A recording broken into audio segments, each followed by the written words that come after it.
and welcome to the third and final installment of this Perspectives Navigating Now series on harnessing hybrid. My name is Emily De Silva. My pronouns are she, her, hers, and I am so excited to share with you what we have in store for Perspectives today. Before I go ahead and introduce the brilliant co-host of this conversation, I'd love to create a little bit of space to tell you about Navigating Now. Navigating Now is Thoughtium's conversation series where we cultivate dialogues on how to navigate the workplace and the world around us as we see it now. For those of you who are unfamiliar with Thoughtium, we are a small consulting firm based in Chicago with offices in Los Angeles and presence nationally. And we are practitioners of work that we love to do. We specialize in everything from learning and development, which has been the bulk of our conversation for Perspectives, to portfolio management, strategy, and beyond. And we love what we do. Our Perspectives series has covered navigating the hybrid work environment, and we've dug into everything from best practices in hybrid learning to actual success stories. For today's conversation, I am joined by Thoughtium's founder and partner, Anthony Ewing, who is actually ordinarily in Chicago, but today on the West Coast. So Anthony, I am so thrilled you're here to talk with me about the future of hybrid learning and would love if you would introduce yourself. Thank you, Emily, and thank you so much for leading this conversation over the course of the last really 3 weeks, and a conversation that we all have been having more broadly over the course of the last almost 2 years now. But what a time to be having these conversations, and I'm just so glad to be at the table with you. As you mentioned, I am a partner here at Thoughtium. You all probably know me from being at the helm of these conversations every Thursday. We are just so thrilled to be bringing Navigating Now to more communities every week. And this month, we feel like the discussion on harnessing hybrid, the future of work, is so timely as we start planning for 2022 and beyond and continue to move and react with agility based on the information, the ever-changing information that we're getting almost every day. And for those of you who are joining us from the learning and development realm, this episode is absolutely for you. Most of you probably know me as the host of Navigating Now and, a leader within Thoughtium. But by trade, I am a learning practitioner. What I love to do is design and deliver great learning experiences. And I'm just so thrilled to really connect these two topics on the future of work and what we do and how we do it as learning professionals. So thanks for having me. Oh, Anthony, pleasure is, of course, all mine. And for those of you who are tuning into Navigating Now for the first time for this Perspective series, Anthony has graciously stepped aside to let me moderate the last two conversations, but get used to this face and this voice because he is usually at the helm of everything we are discussing at Thoughtium. And by that token, I would love to jump into today's conversation because, Anthony, you have unquestionably paved the way for us at Thoughtium and in the work that we do to constantly be thinking about the future. Something you talk about a lot is the clouds and the dirt. The clouds, of course, are the high-level perspective with which we approach things, and the dirt is the work and the grit that we take to get into it. And I feel like the last two conversations that I got to have with Grift and Madison were very in the weeds. We were talking through best practices in hybrid learning. And if you have not yet checked out the article that our colleague Rachel Guile wrote on our website, Thoughtium.com, please check it out. We outline 10 best practices in hybrid learning. Grift and I, our VP of Learning and Development, talked through some of those best practices and how to actually implement them in your work. And then my colleague Madison Wright and I last week put together a toolkit, also available on the Thoughtium.com website, where we talked through actually leveraging design principles to implement effective hybrid learning strategies. Those to me felt very in the dirt. And today I really want to go into the clouds. And it's a fitting analogy too, because I think when we think of the future, we think of new horizons. So let's float on up to the clouds. You yourself are definitely a futurist, something that I have referred to you as on more than one occasion. And I'd love to start today's conversation by thinking about not only the future of hybrid learning, but the future of the immediate moment that we're in. We have seen an almost 2-year stretch of adaptation to remote and in-person learning. And I feel like sometimes groups or organizations have a tendency to see that as something daunting, something that we have to accommodate or find new ways of working around that might be incompatible with ways things have previously existed. And as a futurist, you have definitely taught me to see these as opportunities to embrace what is unknown and what could be a unique opportunity. So I was wondering if you might be able to share from your perspective what you think some of the biggest opportunities coming out of hybrid learning are. Yeah, and again, I appreciate the tee up. And as much as I love to be in the clouds and I love to think about the future, I think what's really interesting that's happening right now, particularly in the L&D space, is that the future is requiring us to know our craft more than ever. And that is because of a couple of real critical shifts that have happened in the world. Of course, with hybrid work becoming the predominant format, as well as shifts that are happening within our industry. And because of how quickly things are changing, we as learning professionals are required to have this new sense of agility, this ability to move free and easy, and to implement with speed.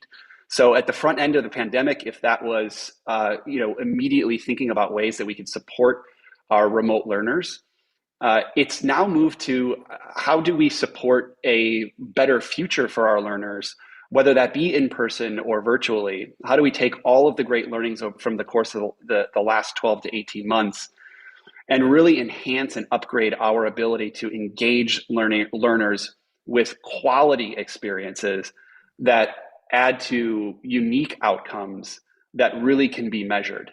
And so as much as we talk about, the future of learning is standing at the doorstep of your organization and looking up and out and looking into the clouds, I actually think that the future of learning is going to call on us as learning professionals to get a lot closer to our craft.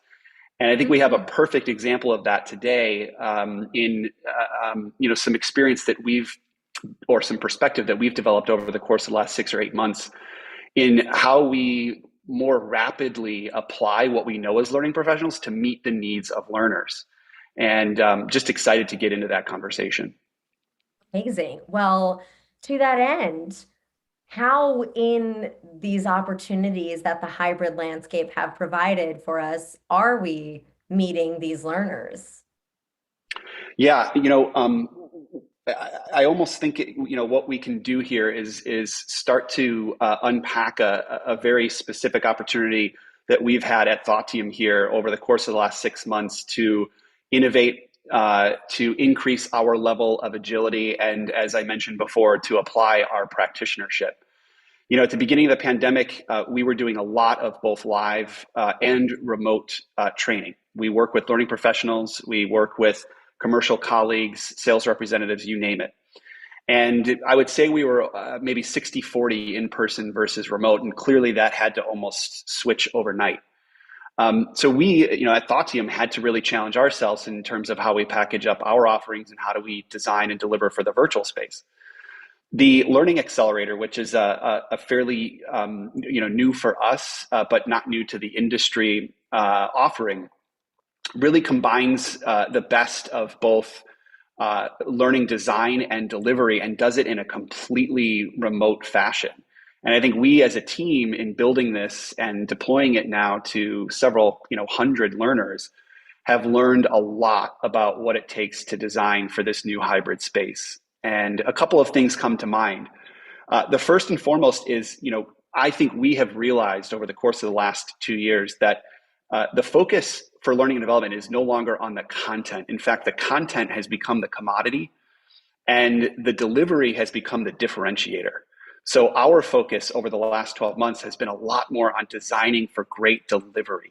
And that includes everything from the way that courses are structured, the way that we put learning progressions together to support folks from afar, the way that we meaningfully leverage, platforms like Zoom and Microsoft Teams to bring people together in collaboration. And ultimately, the way that we encourage our learners to think differently about the way that they're stepping into their development. And the Learning Accelerator has really challenged us on all of those fronts. I'd say the other opportunity that has arisen over the last 12 to 18 months that we will bring into the future is the concept of mixed cohorts. The Learning Accelerator is a 90-day development opportunity for all learning practitioners. And we made a very intentional decision to host several open cohorts. We know that folks are no longer checking into a headquarters every day for work. We know that folks are, not feeling as connected to not just their peers, but also their L&D colleagues. And we wanted to find a way to really connect folks in meaningful ways.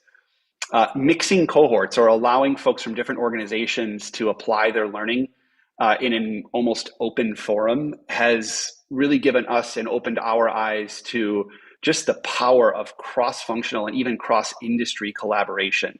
And we've brought that into the accelerator in a way that I don't think will change for years to come. So again, just to maybe put a pin in a couple things that you'll hear throughout today's episode. One, the focus is no longer on the content or the fidelity of the content. It's on the delivery. It's on the experience. And secondly, ways that we can increase levels of inclusion and collaboration, whether that be within our organizations or across industries, will be a new way to continue to differentiate our learning and development offerings. So glad you brought that up, Anthony, and thank you for speaking at such length about the Learning Accelerator. I had the privilege of being part of that program, and I know the learnings that we took away from the participants in the open core cohort from disparate companies were just astronomical. So thank you for teeing up the Learning Accelerator. As a side note, teeing up is one of the design principles that Madison and I spoke about last week on our episode about success stories and hybrid learning. So you are providing a perfect segue for me into elaborating a little bit more on actually something that we spoke about with the Learning Accelerator participants, which was viewing this moment with an opportunity lens rather than with a fear about how to make their programs thrive in the hybrid landscape. One of the things that you just said about inclusion and inclusiveness really sticks with me, because what we spoke with our learners about quite a bit is that this hybrid moment is providing a new layer of democratization and accessibility to learners. We are seeing in large droves across industries, in learning specifically, that being able to access this content that you referenced before from different vantage points has provided a new layer of access to our craft as learning professionals that didn't previously exist.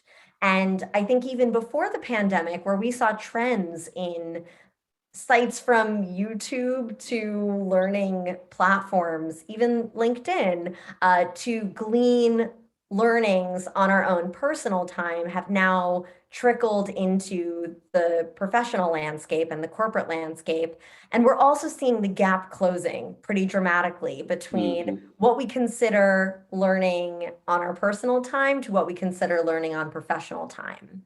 Something that we spoke about in depth with the Learning Accelerator is, of course, platform. But when I talk about the inclusion of learning, I am also talking about the opportunity for us to recognize that in these last 2 or so years, the gap between what is considered home and what is considered work has closed in.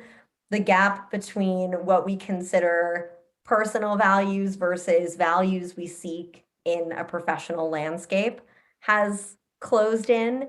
And I feel like we are in a really prime moment to lean into including the blurred lines into our learning and development work so that we can create effective L&D programs that develop people personally and professionally the way they're used to learning.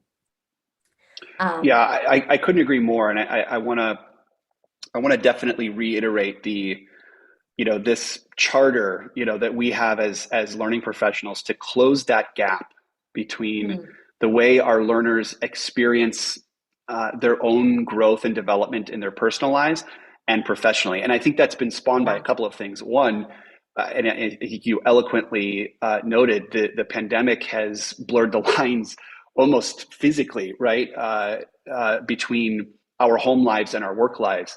And as well, the advancement of technology has given us access to learning on our own in ways that we've never had before. Mm, So, I mean, I can think back to even just 20 years ago, as a newly formed professional kind of college grad, um, you depended on your organization for formal training. And organizations were ranked and rated based on the value and the impact of their training programs, as measured by satisfaction, as measured by time to ramp and impact, all of the L&D measurements. What that was not taking into consideration was the agency that learners have to go and find some of that information on their own. It was almost like you would step into your organization and you would step into this like kind of closed portal of learning, and you were only engaging with content that was either approved or put together by the host organization or the team within the organization. And now, we have the ability to learn at scale on our own. And I think organizations are starting to take note of that. And I'm not saying that means that there's, no guardrails or there's no lines of delineation between what we can find on YouTube and what we learn within our organization. But we collectively, as an L&D industry, acknowledge that the learning cycle is getting a lot quicker. If folks are not finding learning and development of their own within organizations, they will find it elsewhere. And again, the expectation of how I learn and the way I learn and the way I engage with learning at home and at work is starting to really, really converge. And we've got to take note of that. Yes, absolutely. And for anyone who is just joining us, whether you're watching on YouTube, LinkedIn, our Thoughtium website, I would love to add the disclaimer that this does not solely suffice as a learning and development program, but I hope that it is supplemental to what you are constantly learning from the world around you.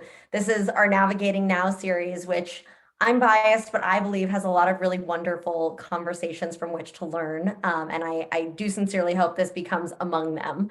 But we have been talking about the future of learning, and I'm really glad that you bring up that point, Anthony, that learning and development professionals have an opportunity to take note of where their learners are learning right now. That gap between where companies were providing L&D offerings before and where learners have the ability to seek out their own professional development has really, really closed. And if we can meet them right at that fulcrum, right at that fault line, we will be on, quite literally in this analogy, the swells of a quake. Um, and I do believe that we, with the content that we have to share as learning professionals, can do so in a really exciting way. Embracing new technology has allowed us to collaborate and experience social learning differently in the last 2 years than we've ever seen before. So I'm curious if you might share a couple perspectives, Anthony, on how you see the trajectory of social learning affecting our L&D initiatives and how you see us coming at this, we'll call it a fault line, to make a big splash as we head into 2022. And then Yeah, we'll get into beyond. sure. I think, and I go back to, this wonderful experience that we've had in organizing other training and development professionals within our accelerator offering. It's been almost this testing ground of, yes, clearly we know that hybrid is the future. We know that most folks will be learning from afar, at least, for the time being. And we know that technology will be at the forefront of the way that we design and deliver. But what can we do about that, right? And that the accelerator is all about that. It's all about asking learning professionals to step into that big discussion and say, okay, how do we sharpen our skills in order to accommodate for it? And in doing so, we've been able to pilot a couple of these supporting modalities of the future, learning landscape. And I mentioned a couple of them before. But at the end of the day, it's bringing professionals together in unique ways. It's generating more dialogue, so dialogue over content. It's allowing folks to consume content on their own time and creating major space for interaction. So one of the things that we do, in these open cohort accelerators is, we've actually shortened a lot of the at-home content to really just 3 or 4 key principles. And we allow then most of the learning and the application to happen in these live mixed cohort peer coaching sessions where folks are teaching back, they're applying their knowledge to specific projects, and they're sharing that application with folks from clear across the industry or even in completely different industries. And the feedback that we've been getting resoundingly is that folks want to hear from others. They not only want to know the content, but they want to know how it's being applied in a lot of different ways. And they don't mind that they're in a room with folks that are doing different things than them, or that maybe speak a little bit of a different L&D language. And again, I think that is collectively lowering this expectation that the investment is in the sizzle, the polish, and Yeah. it's increasing this awareness that the investment should be in meaningful connections. And in the virtual world, those connections are far more valued when we're not able to meet face to face.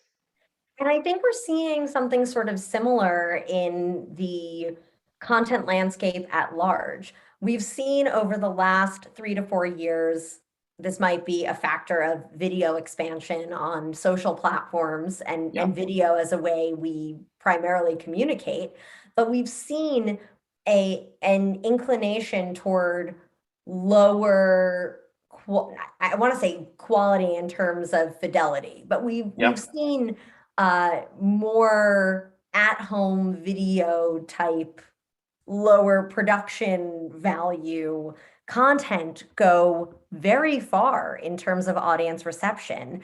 And I think it's really important to take learnings from the way people are consuming content across the board and apply them to the way we actually reach learners. Mm-hmm.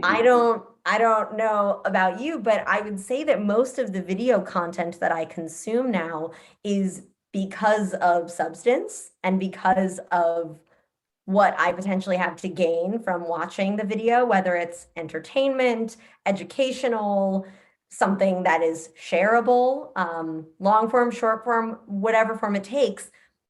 I am not necessarily thinking about the production value all the time. I'm thinking far more about why that content speaks to me.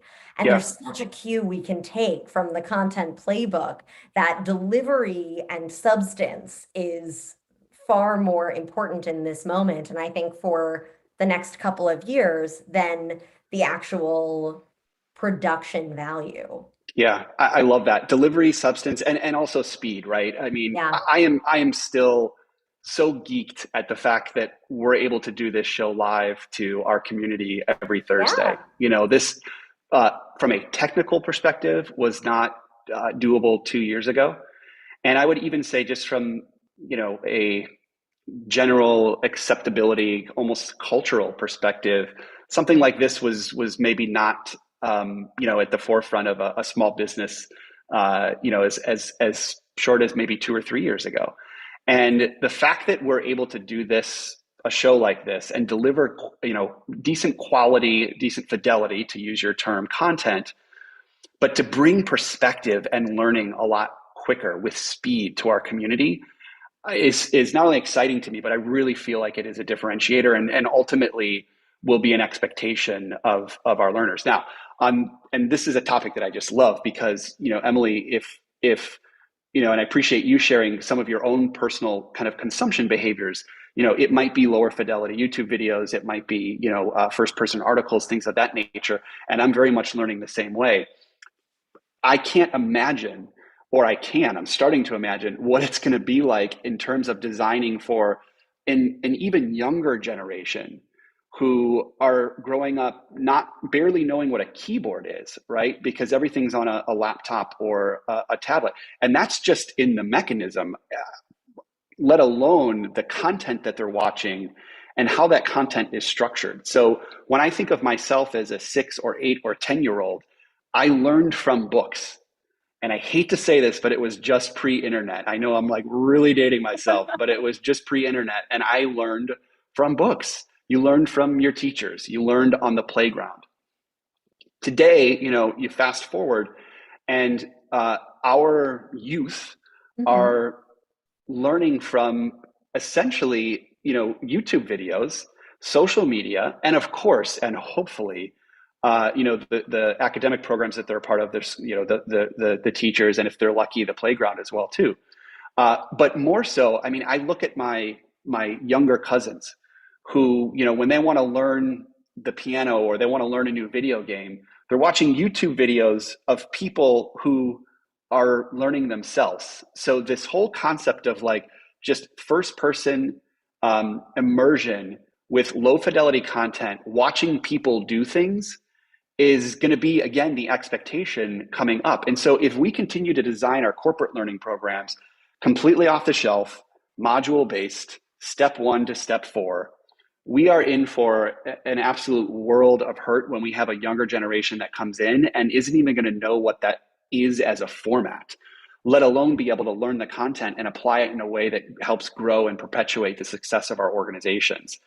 And that is the gap that we're here to talk about today. And, Mhm. hopefully we've gotten people thinking about at least acknowledging that gap is there and also identifying our role as learning professionals in closing that gap.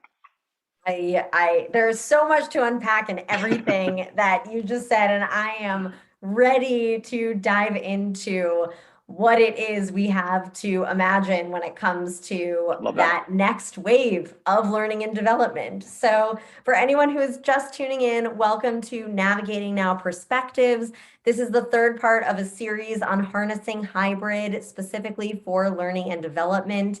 And today I, Emily De Silva, am joined by Anthony Ewing talking about the future of hybrid learning. Anthony, you used a word a moment ago that I totally want to riff off of if you are game, which is you said that you are imagining the 6, 8, and 10-year-olds and how they interact with platforms and with Mhm. content that teaches them. So I'd love to do a little imagining, imaginationing, if I can even turn a noun into a gerund. But I would love to just imagine how this next generation is going to learn. When you think about the future of L&D, what do you imagine? Yeah, I imagine a world where uh, the gap between the way that we learn personally and professionally has all but closed. I imagine a world where content, if you will, opportunities to learn more specifically, are almost completely democratized, meaning we have even more access to rich learning experiences than we do today. And the access and those experiences lie both within our organizations and without. So, again, as we close this gap, I imagine a future where organizations are starting to leverage the democratization of learning Mm, in a way that they are meaningfully encouraging, if not enabling, their colleagues, their learners to come with their own experiences, to come with even their own content. And we as learning professionals then become less of the content developers or even the subject matter experts, and we are way more the curators and designers of pathways and experiences that enable our learners to mix both the incredible content that exists out in the world as well as how it applies specifically to driving outcomes within our organization. And that, to me, that democratization of content allows us to be the designers, and again, allows the content then to really just be the foundation of people stepping into their own learning paths. I love that. And I love that you allude to learners bringing their own content with them. I think that is it's sort of meta, if you will, of all of the shared learning that we are experiencing happening. When you talked before about how the younger generations you are observing are learning how to, let's say, play the piano off of a video of someone learning to play the piano, the perpetuation of that and of everyone bringing a learning that they've learned to the table so they can learn off of each other is so much fun to think about. Um, Yep. and it also does provide for a plethora of perspectives that, and I mean not to use that word as a nod to the name of this series, but it does lend itself to an increased volume of perspectives that learners otherwise may never have been exposed to. 1,000%. And I will say what the call to action there, because I want to make sure as we move through this, I think there have been a couple of like, hopefully you all have maybe heard a nudge or a call to action along the way as we talk about the future. The call to action here for us as learning professionals is to become more designers than anything. And a lot of our organizations like to bring us in, particularly in L&D, as specialists in a certain area. So a lot of L&D organizations currently are set up in a way that you have product-based trainers, you have curriculum designers, you have operationalists, you have learning technologies folks. And I think what a lot of these trends are going to be challenging us to do from even an org design perspective is we all have to be designers before anything. And so, we're bringing a lot more design thinking principles to a lot more of our work, and Mhm. absolutely at the front end of a lot of the work that we do with clients, whether we are working with designers themselves, whether working with standard in front of the room product trainers, whether we're Mhm. working with LMS administrators. Design thinking is a tool set that we can apply that allows us to do exactly what you said, Emily, which will be super important, which is we have this influx of content and experiences that people can bring, and I can go learn about anything at Yeah. the push of a button.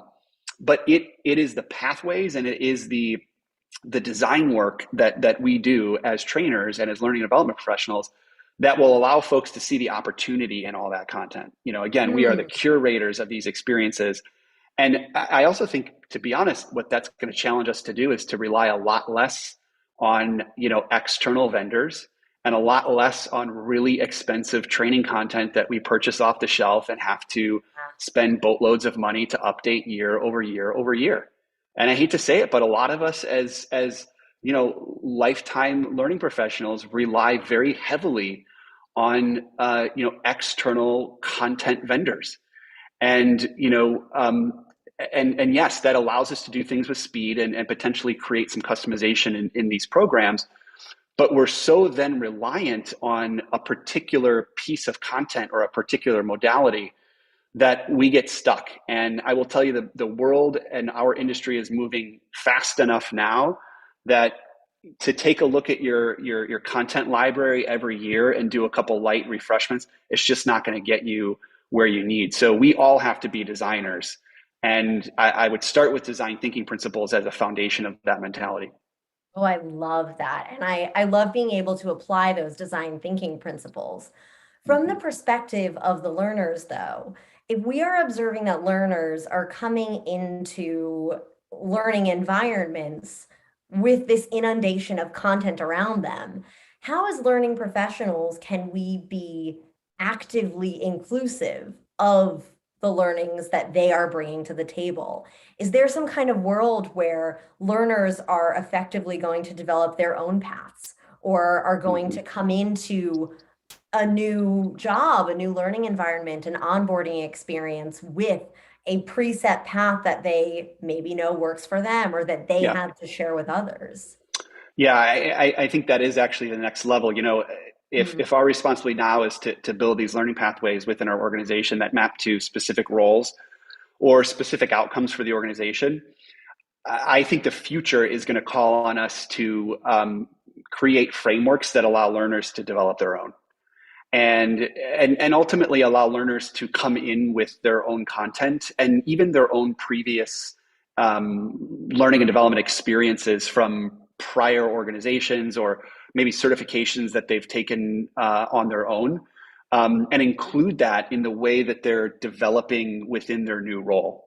So, today and even tomorrow, if these learning pathways really exist within the confines of our organization and in a lot of cases within the structure of our role and are mapped to outcomes that enable our role, I think this is going to challenge us to create frameworks that map more specifically to enabling the individual. Obviously, retention of employees has been a real challenge over the course of the last few years as employees' expectations have shifted, their needs have changed, and collectively, like we, the business world, just haven't been able to keep up with those needs, and hopefully we are. One way that we can accelerate in meeting the needs of our employees is enabling them to learn on their own and to bring those experiences to the table. So again, the focus then not being on the content or even on a particular learning management system, but more so on structure and framework that allow learners to self-identify opportunities, to apply their knowledge in real time. And then we as trainers and even managers are there to guide them. We are there to make sure that, yes, they're applying their learning to their role, but more so that they're applying their learning to their own development, because that is a way that we can not only light up our learners, but that's a way we can increase retention, we can increase learning outcomes, and ultimately we can increase the success of our team and ultimately the organization. That is incredible to think about. And it's something that is really sticking with me from what you just shared is if we are cognizant of the fact that learners are coming into an environment with learning content, then we as learning professionals must be ready to receive them with ways to share and act upon that content. It is not necessarily so much our job anymore to develop all of the content. There is still content we will need to develop, and there are still ways that we can reiterate and implement the content that we devise. But I feel like this is a real call and response moment where we can set ourselves up to create a foundation where we are receiving learners who are coming in with great learnings already and find ways to continue sharing, prototyping, thinking, putting it back out there, and testing new ways to make sure learning is cyclical. I think, the last 18 months as learning professionals, we may have felt like, our roles have gotten more technical or maybe even more heavy. We're now in front of Zoom screens and we've been collectively trying to figure out breakout rooms and how to virtualize, national sales meetings. Breakout rooms. It's still figuring out breakout rooms.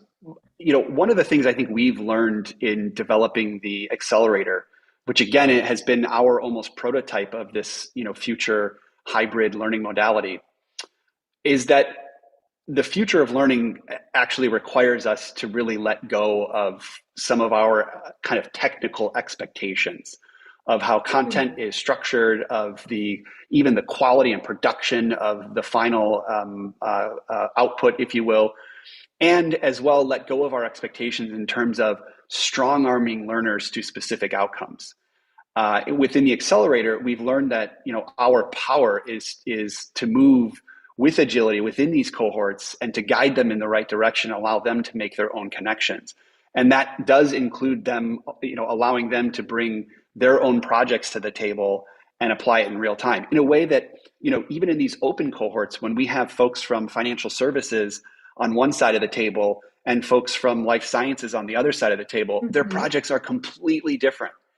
But again, much like my 10-year-old niece is, watching somebody play the piano, like it's about watching others do it and drawing those conclusions for yourself. So it's this collective letting go of this bar that has been set and really finding meaningful ways to, as you said, invite people into the learning experience and then almost be the orchestrators or the curators of those experiences. Definitely. And forgive me for nearly cutting you off there. Something that just really excited me about what you were saying is going back to before when we applied the trend in internet content consumption of videos that have really wide reach, not necessarily being highly produced, highly stylized pieces of content. I think what we are seeing here as well is a reflection of the trend of worlds perhaps overlapping more than they ever have before because of internet accessibility and because of uh, metaphorical borders disintegrating a little bit. Mm-hmm. Things that used to keep the person in financial services in this bucket and the person in technology in this bucket and the person in management consulting in this bucket are now so much more fluid. Yeah. So even the mere recognition that in everyone else's tangential lives, these lines are blurring too, is going to be so important for us to keep at the front of our minds when we're thinking about the future of reaching learners. Yep. And I would love to just quickly talk about something that you acknowledged before, which is the personalization of learning. Where do you see in this moment uh, the personalization of learning really getting implemented so that it can set up learners for a longevity of learning within an organization or within a career path? Yeah, I ultimately, more and more employees are taking, control of their own career. So I actually see the personalization of learning happening a lot more organically than programmatically. Mm, Um, I think again, even just our acknowledgement of the ownership and the agency that people are taking to their learning is where we're headed. Is this collective acknowledgement that people are going to find unique ways to learn, they're going to grow within their career. Employees are no longer spending, 10, 15, 20 years within a single organization before they really start to understand where either their next move is or maybe where the next opportunity is. And so I actually think that personalization will happen more organically. Again, our job is to take a step back and be observant of how folks are coming into organizations, take real feedback. We uh, we more than ever need to be really listening to our learners. And I really mean that. Again, prior to the pandemic, you could almost force groups of learners into specific modalities and formats. You had the 3 or 4 days at HQ with specific set agendas and schedules. And in this day and age, you just, again, you cannot strong arm learners into a specific format or a specific platform. And so listening to our learners, understanding, how they're engaging with us and our content is going to add to more of a personalized approach. And then as well, I do think technology and certain technology platforms will help us continue to learn more in real time. I think, AI and AI powered learning management is going to be um, uh, accelerating pretty quickly as kind of our collective understanding of adult learners is growing. But I wouldn't, again, hopefully there's a theme here that I wouldn't rely on or wait for technology to personalize learning for us. That's definitely our job. yeah. Well, and something that's inspiring me off of what you are sharing in this realm is I absolutely agree that the personalization of learning is integral to the forward motion of our field of learning and development. But I also see this trend in open source across a lot of industries, from open source code banks to open source financial systems. And I know with open source learning initiatives, there are such major moments for personalization within a collaborative space, and within a space that is intended for sharing, that something that gives me a little bit of hope and inspiration as we move into the future of L&D is something like personalization can come off as really siloed or really individualist. And I do think that the personalization actually might pave the way for us to build really unique communities of learners, really diverse communities of learners. Learners who, as I've said a couple times in this conversation, may have never otherwise crossed paths to learn from each other. And from that, really great things can happen. So if you'll indulge me a little bit more, I'm curious to hear your take on the future of online learning communities and just the implications of this hybrid landscape on community. Yeah, and I love that we're maybe bringing it back to community because at the end of the day, uh, hopefully all of us, whether you're in L&D or not, have learned that, community is such a lifeblood for all of us, as individuals and as professionals. I know we at Thoughtium, community has been at the forefront of not only, our discussions and our experience over the course of the last couple of years, but it will be at the forefront of the way that we continue to build and evolve the organization. And even navigating now, this community that we've been growing and developing, since March of 2020, has served us in ways that we could have never imagined. And when I think about that, even from a learning perspective, that means we've been able to tap into unique individuals, unique perspective, and just open the conversation in ways that you cannot read in a book, in ways that you cannot follow in a learning path within an LMS. I have learned more from these conversations and even tuning into these conversations over the last 18 months than I ever could in a formal learning and development program. And I think that's a real expression of where learning and development is going. You and I have been talking about the next 3 to 5 years. But if you think out over 10 and 15 years when technology is really able to support the kind of growing knowledge capital, if you will, of the world, and build these massive databases of knowledge and help manage those databases, then the discussions, the dialogue, and the community then really become the enablers of that data or that knowledge, if you will. And so if today we're kind of having to manage both the knowledge as well as the community, 5, 10 years down the road, the technology is going to manage the content itself and the knowledge capital itself. And again, I see us being even more curators of great discussions, of great learning experiences, and ultimately of building community. Because if we've learned anything over the last few years, community not only drives connection and safety and sanctity in who we are as humans, but it also has really driven the way that we've learned, and we've seen that firsthand in the work that we're doing with our clients. Wow. A lot to digest in what you just put out there. I feel like when I think about the future, I am thinking either far more short term or so long term that it is not even within my line of Don't you sight. love it though? Oh my goodness. And the fact that we can recognize that we are laying the foundation right now in Yeah. 2 weeks shy of 2022 for not merely 2025, but 2035 is really powerful.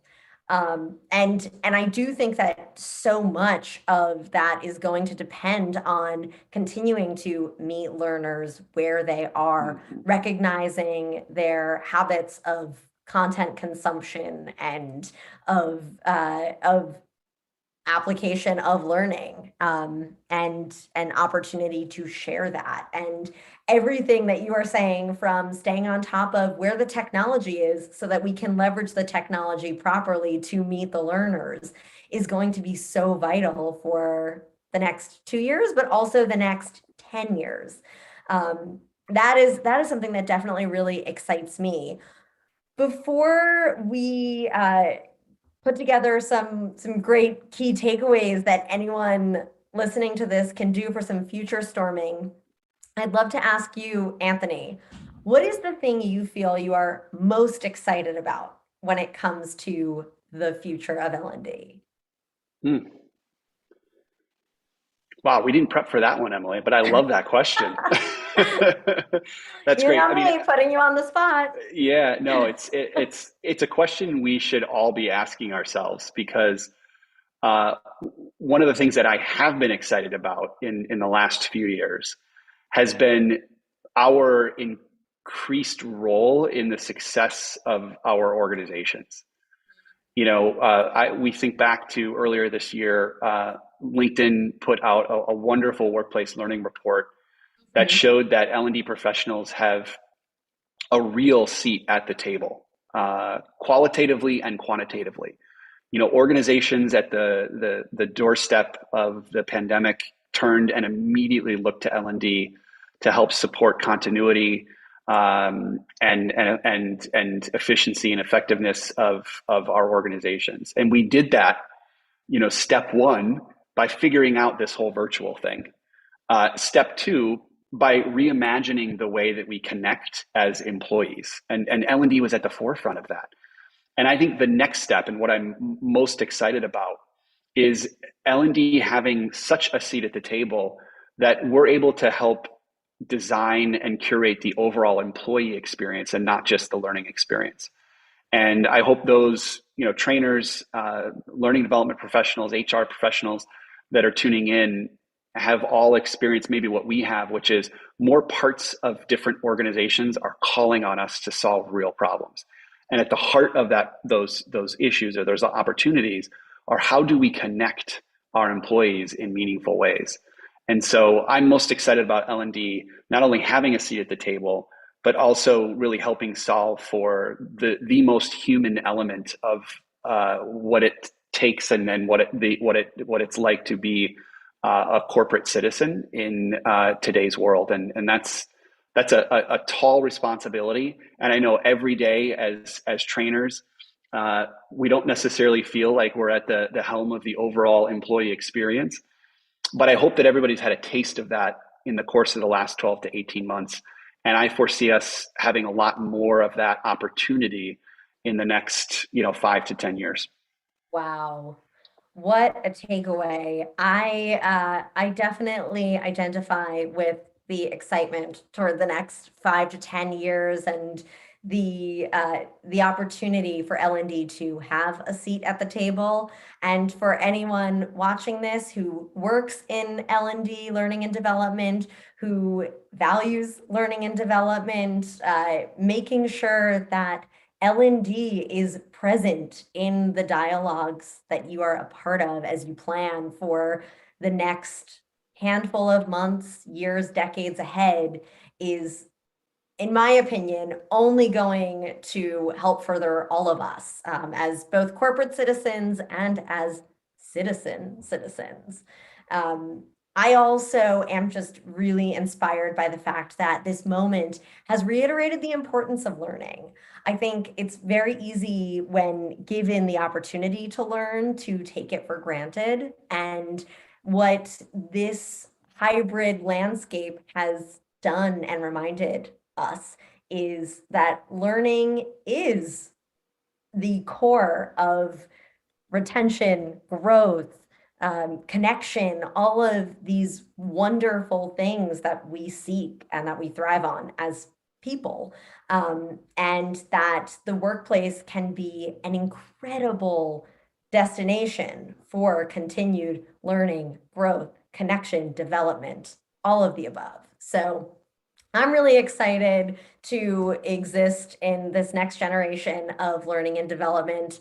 I'm excited to exist in your vision of it, Anthony, and I see it coming true, but that doesn't make me any less ready to roll up my sleeves and get in the dirt to make it happen. So, with that in mind, I know we are coming to a close in our perspectives conversation for today, but I'd love to encourage anyone who took the time to watch this. If you are interested in the future of learning and development, the ways to join me in rolling up your sleeves and getting into the dirt of it, we have amazing resources on our Thoughtium website. It's thoughtium.com. We have an article written by our learning and development colleague, Rachel Guile, on 10 best practices for leading hybrid learning. We have success stories from leading hybrid learning and a design toolkit created by Madison Wright from our Learning and Development team. We have this 3-part perspective series with some of the members of our Learning and Development team at Thoughtium, available on our LinkedIn and our YouTube. And of course, we have us. Feel free to reach out to us if you are engaged in this conversation, interested in continuing it. You can find us all on our website, thoughttium.com, or via LinkedIn. Anthony, thank you so much for leading this conversation and letting me pick your ear about it.